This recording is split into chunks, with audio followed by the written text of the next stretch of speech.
नमस्ते, कर्मपथ नेपालमा तपाईँहरूलाई स्वागत छ।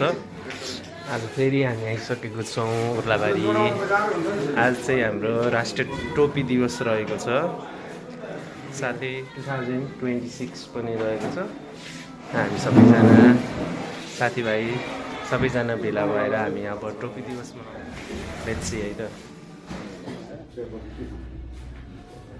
आज उर्लाबारी विशेषद्वारा राष्ट्रिय पोसाक तथा टोपी दिवसको दिन यस दिवसमा चाहिँ हामी शुभकामना आदान प्रदान कार्यक्रम साथै आज वर्ष सन् 26को पहिलो दिन जनवरी 1 तारिक दिन चाहिँ हामीले नयाँ वर्ष अङ्ग्रेजी नयाँ वर्ष भन्दा पनि त्यसलाई चाहिँ नेपाली पोसाक तथा टोपी दिवसलाई चाहिँ प्रोत्साहित गर्नलाई हामीले यस कार्यक्रममा आयोजना गरेका छौँ र यस कार्यक्रमको अध्यक्षता गर्दैछ भट्टराईज्यूलाई म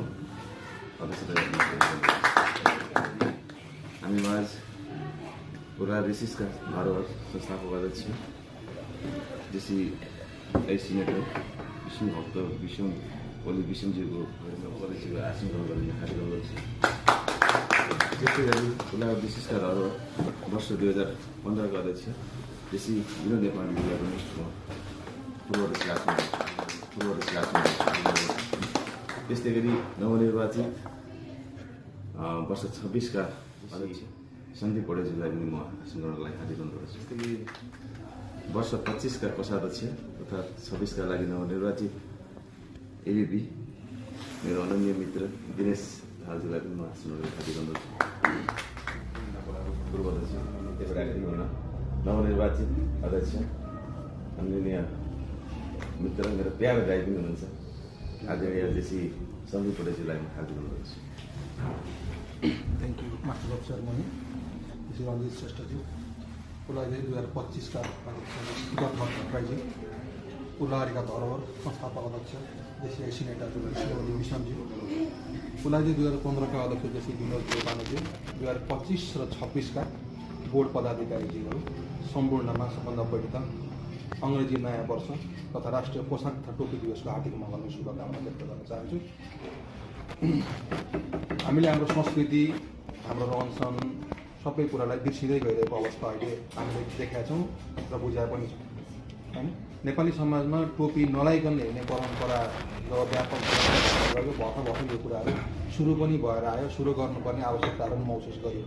आज नेपाल भन्दा पनि नेपाल बाहिर बसेर चाहिँ नेपालको संस्कृतिका लागि नेपालको चाहिँ हैन भावनाहरूलाई समेटेर अगाडि बढ्नको लागि नेपालभन्दा बाहिरबाट बसेर मान्छेहरूले बढीभन्दा बढी चाहिँ लगाव दिएको अवस्था पनि देखिरहेको अवस्थामा हामीले चाहिँ हामी आफ्नै ठाउँमा बसेर यहीँ बसेर हाम्रा कुराहरूलाई बिर्सिरहेको, आफूसँग भएका क्षमताहरूलाई बिर्सिरहेको, आफूलाई पाएको पदको कहिले पनि महत्त्व नबुझेको अवस्था सिर्जना भएको मैले अनुभूति पनि गर्छु। त्यस कारणले गर्दाखेरि चाहिँ जहिले पनि आफूसँग भएका कुराहरूलाई महत्त्व नदिनु भन्दा पनि भएका कुरालाई कसरी अझै अगाडि बढाउन सकिन्छ, कतिलाई प्रस्फुटित गर्न सकिन्छ, राम्रो बनाउन सकिन्छ र निखारपन ल्याएर चाहिँ आफूलाई अझै दिग्गज बनाएर अगाडि बढ्न सकिन्छ भन्ने कुराहरू चाहिँ अहिले बुझ्नु र जान्नु एकदमै आवश्यक छ, मनन गर्नु पनि एकदमै आवश्यक छ। त्यस कारणले गर्दाखेरि फेरि पनि एकपटक राष्ट्रिय टोपी दिवस तथा पोसाक दिवसको एकदम धेरै धेरै शुभकामना। सबैले आफ्नो संस्कृति जोगाउँ, संरक्षण गरौँ। हामीले हाम्रो संस्कृति बचाउँदै गर्दाखेरि भोलिका दिनमा हाम्रा भावी पुस्ताहरूले त्यो कुराहरू सिक्दैछन्, जानेछन्। देशको प्लेटफर्ममा आउनु भएको छ, कति नयाँ पनि भएर आउनु भएको छ, कतिले पुरानो पत्र लाइन लागेर पनि आउनु भएको छ। सबैले आफ्नो पदीय मर्यादामा बसेर यदि काम गऱ्यौँ भने पक्कै पनि अघि दाजुले भने जस्तै हामीले 2026लाई 2025 भन्दा अझ राम्रो बनाउन सक्छौँ, अझ बेटर बनाउन, अझ उत्कृष्ट बनाउन सक्छौँ। हिजो आएका 4वटा पुरस्कारलाई डबल बनाएर 8वटा बनाएर अगाडि बढ्न सक्ने पनि अवस्था रहन्छ भन्दै मेरा यी 2 शब्दहरू यहीँ टुङ्ग्याउँछु। धन्यवाद। खास गरी नयाँ वर्षको कुरा गर्दा र जेसी जस्तो एउटा 18 देखि 40 वर्षको युवाहरूले हामीले नयाँ वर्ष, नयाँ सोच, नयाँ विचारको कुरा गर्दा मलाई लाग्छ अरूभन्दा छुट्टै एउटा इनर्जी, एउटा छुट्टै सोच, एउटा छुट्टै भिजन सहितको आएको जस्तो महसुस हुन्छ। अब हामीले संसारमा हेर्ने हो भने धेरै कुराहरू छ। मलाई मात्रै हेरेर भएन, हामी आफै पनि अहिले जतिसुकै पोजिटिभ चेन्जको कुरा गरे पनि हामी पुरै पोजिटिभ हुन नसक्दा, हाम्रो दृष्टिकोण सकारात्मक हुन नसक्दा हामीले आफैले पनि जित्न नसकेको अवस्थाहरू छन्। हाम्रा व्यक्तिगत समस्या, हाम्रा सामाजिक समस्या, हामी युवा भएकोले गर्दा हामीले हाम्रो राष्ट्रियताको बारेमा सोच्नुपर्छ, हाम्रो राजनीति, हाम्रो संस्कार, यो सबै कुरा हेर्दाखेरि र अहिले यो पिँढीमा अहिले हामी पनि यस्तो छौँ यहाँ अहिले पनि कि प्रेसर कुकर पनि फर्स्ट टाइम देख्ने, टेलिभिजन पनि फर्स्ट टाइम देख्ने, अनि मोबाइल चलाउन पनि अर्कालाई सिक्ने। एउटा मोबाइल ल्याउँदाखेरि सबै गाउँमै हल्ला हुन्थ्यो। त्योदेखि लिएर अहिले गर्दाखेरि अति अत्याधुनिक युगमा कसैले मेरो फोटो बनाउँदाखेरि साँच्चै हो कि बनाएको फोटो छुट्याउन नसकिने, र मैले जति जाने पनि अहिले तुरुन्तै कसैले जाने जस्तो एउटा बाहिरी ज्ञान पनि भएकोले गर्दा तपाईँ हामी जुन स्टेजमा उभिएका छौँ, हाम्रो एउटा पिँढी पनि छ जो हामी प्रेसर कुकरको आवाज सुन्दाखेरि 2038-39 सालमा विराटनगरमा भाग्थ्यो होइन, अनि टेलिभिजन हेर्नको लागि लाइन लाग्थ्योदेखि लिएर अहिले हजुरहरूले यति राम्रो आफै क्रिएसन गर्न सक्नुहुन्छ। र हिजो हामीले कयौँ डलरमा आफ्नो एउटा कोर्सको किताब अमेरिकाबाट चाहिँ आएको किताब मगाएर गरेको आज हजुरहरू सजिलै पाउन सक्नुहुन्छ। एकातिर हेर्दाखेरि विज्ञानको यति ठुलो विकास भएको छ भने साँच्चै युवाहरू हेर्ने हो भने हामी अहिले साह्रै एकदमै अप्ठ्यारो अवस्थामा छौँ, मानसिक रूपले अप्ठ्यारोमा छौँ। हाम्रो भविष्य के हो, हामीलाई राष्ट्रको चिन्ता छ। त्यसमाथि हामी जेसिसको युवाहरूलाई त हामीलाई हाम्रो राष्ट्रको मात्रै कुरा होइन, हामी जेसिसको युवाहरू चाहिँ संसारको नागरिक हौँ। We are citizen of world. संसारको सबै संस्कार हाम्रो संस्कार हो, संसारका सबै धर्महरू हाम्रा धर्म हो। हामी अहिले यो जेसिस चाहिँ हामी एउटा संसारको नागरिक भएकोले गर्दाखेरि संसारमा जहाँ दुख्दा पनि हामीलाई दुखेको छ। अनि हाम्रा देश, हाम्रो परिवेश, हाम्रा अवसरहरू हामी लिने खालका व्यक्तिहरू अवसर लिनको लागि अर्को बाह्य जुन एउटा एक्सटर्नल इन्भाइरोमेन्ट छ त्यो एउटा फिक्स नहुँदाखेरि त्यो जहिले पनि एक्सटर्नल त चेन्ज भइरहेको छ, त्यसमा आफूलाई चाहिँ मोडिफाई गरेर लान्छ।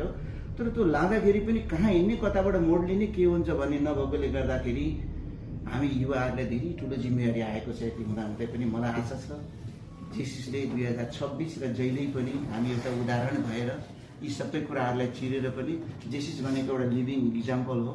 मैले चाहिँ एउटा आफूले चाहिँ म आफूबाट चाहिँ भित्रैबाट मैले चेन्ज ल्याएर मैले सकेको परिवर्तन छेउमा गराएर परिवारमा गराएर अगाडि बढ्ने हुनाले हामी सबै जेसिस मेम्बरहरू र हामीबाट जो प्रभावित हामीले भेट्ने अरू जनसमुदाय छ, युवाहरू छ, उनीहरूलाई एउटा लिभिङ इक्जाम्पलको रूपमा हामी लान सक्छौँ भन्ने मलाई आशा राख्दछु।